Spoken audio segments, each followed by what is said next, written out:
Major Virgil Armstrong, who served for 22 years in the Defense Intelligence Agency, the CIA, and the elite unit Green Berets during the Vietnam War, witnessed the recovery operation. I received documents which said that a UFO had landed in the middle of White Sands, New Mexico proving grounds, and that this object was inert, was under surveillance, and would be kept under surveillance until they could determine whether it was hostile or friendly. It later turned out that it was friendly in that the occupants were dead, and when we got aboard there were 5 bodies. The bodies were diminutive in size, in other words 3.5 feet. The largest one was just under 4 feet. 2 of them were obviously the commanding officers because 2 of them wore epaulets on their shoulders. Later turns out that they were all male. When we flew them back to Wright-Patterson, of course, the examination, physical examination, and the autopsy, of course, revealed that they were indeed all male. This was the first one where we got a good look at the creatures that were aboard, because in the other crash, the creatures were carried away by the staff that recovered it quickly, and it was not the same team that had been established to organize this. So now there's a team established, and one of the members of this team was Dr. Detley V. Bronk, who was a specialist in biomedical programs and procedures. He was a student of the possibility of life in space. He was a leading biological researcher in a university in the East. He was one of our leading biological scientists, and the bodies were turned over to him, who took them into his custody. Those creatures were described as being about 3.5 feet tall. 4 feet 3 inches tall was the average size. They had disproportionately large heads, large eyes in the heads, disproportionately large for the head. They had disproportionately long arms with long fingers, and they were dressed in a tight-fitting military-type uniform with a stiff collar.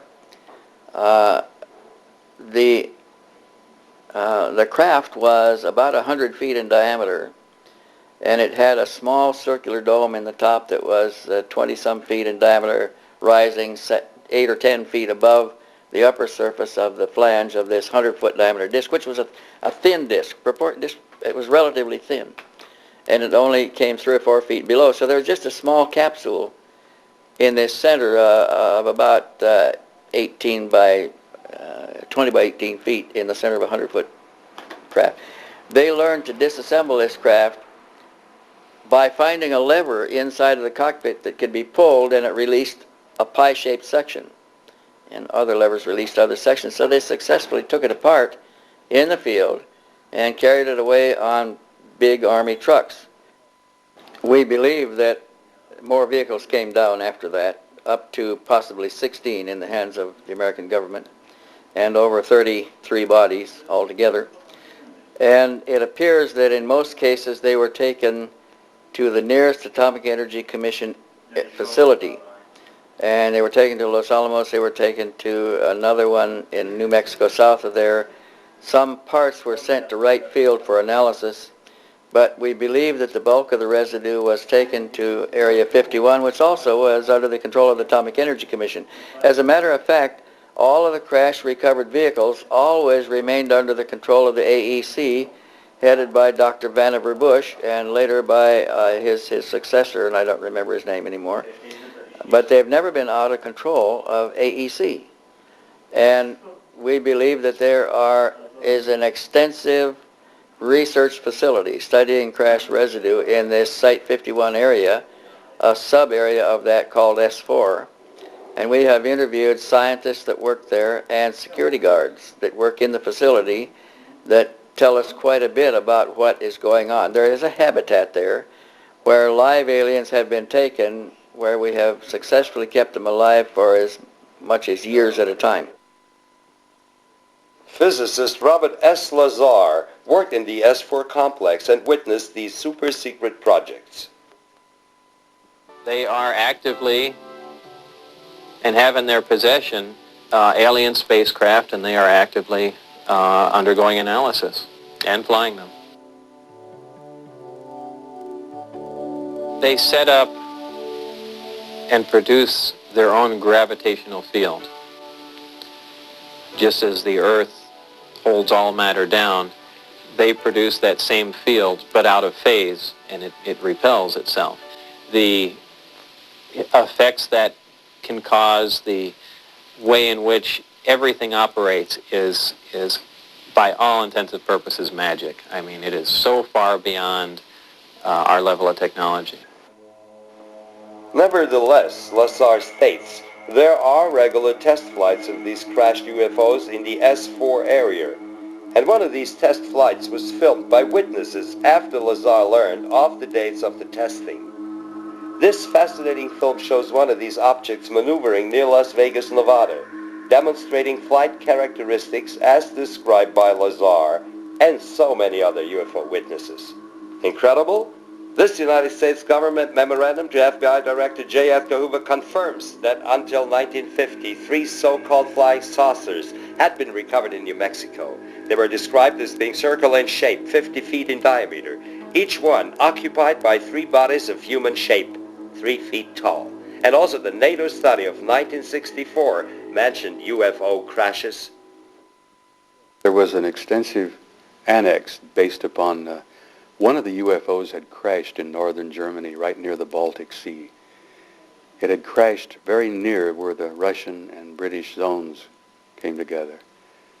This was a disk that was 30 meters across in diameter and 5 meters thick. It crashed, and the British Army retrieved it with the British Engineer Battalion. And they somehow learned how to take the object apart. They were able to get inside of it, and they learned somehow to break it down into pie wedge-shaped pieces. And they hauled those pieces away on what we call lowboy trucks.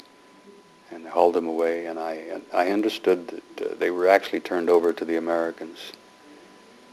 This was a crash, and in the object were small bodies, approximately 12 of them. They were small gray creatures with large heads. Where is the assessment final report today? When they concluded the study in 1964, they published 15 copies. They gave it the Cosmic Top Secret Clearance classification with an additional classification of eyes only and need to know. 1 copy was provided to the Secretary General of NATO. 1 copy was in the personal possession of General Lyman Lemnitzer, who was the Supreme Allied Commander. And copies were provided to most of the senior military representatives for the NATO alliance at that time.